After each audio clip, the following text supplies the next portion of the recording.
എല്ലാവർക്കും ക്രിസ്തയേശുവിൽ എൻ്റെ സ്നേഹവന്ദനം. ഞാൻ നിങ്ങളുടെ ക്യാപ്റ്റൻ സാജൻ ജോൺ.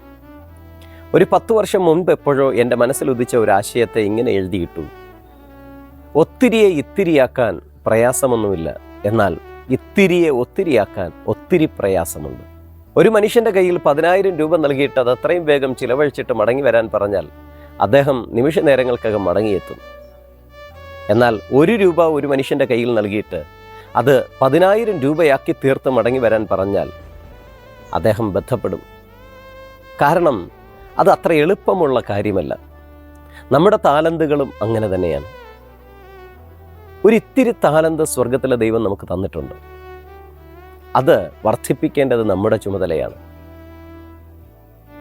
വിശുദ്ധ മത്തായി സുവിശേഷം 25-ാം അധ്യായം 14 മുതൽ 30 വരെയുള്ള ഭാഗങ്ങൾ വായിക്കുമ്പോൾ കർത്താവ് തമ്പുരാൻ താലന്തുകളുടെ ഉപമ പറയുന്നുണ്ട്.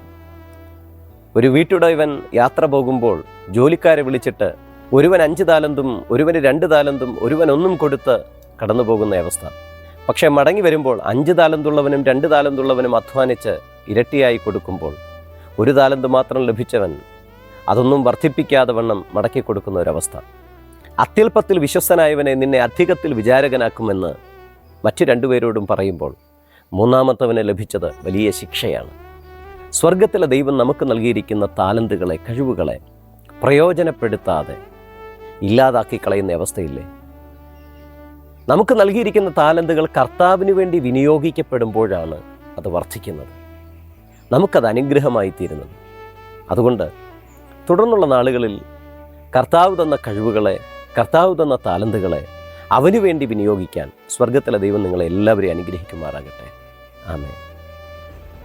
ഞങ്ങളെ കരുണയോടെ സ്നേഹിക്കുന്ന ദൈവമേ, സ്വർഗസ്ഥ പിതാവ്, ഈ അനുഗ്രഹിക്കപ്പെട്ട നിമിഷത്തിനായി ഞങ്ങൾ അങ്ങയെ സ്തുതിക്കുന്നപ്പ, സ്തോത്രം ചെയ്യുന്നു. കർത്താവേ, ഇന്ന് പകലിൽ ഞങ്ങൾക്ക് നൽകിയ ശ്രേഷ്ഠമായ ചിന്തയോർത്തുകൊണ്ട് സ്തോത്രം ചെയ്യുന്നു. കർത്താവേ, നീ നൽകിയിരിക്കുന്ന താലന്തുകളും കഴിവുകളും യോഗ്യതകളുമൊക്കെ കർത്താവിന് വേണ്ടി വിനിയോഗിച്ച് അത് കർത്താവെ അനുഗ്രഹത്തിന് കാരണമായി തീരുവാൻ സ്വർഗം കൃപ ചെയ്യണമെന്ന് പ്രാർത്ഥിക്കുന്നു.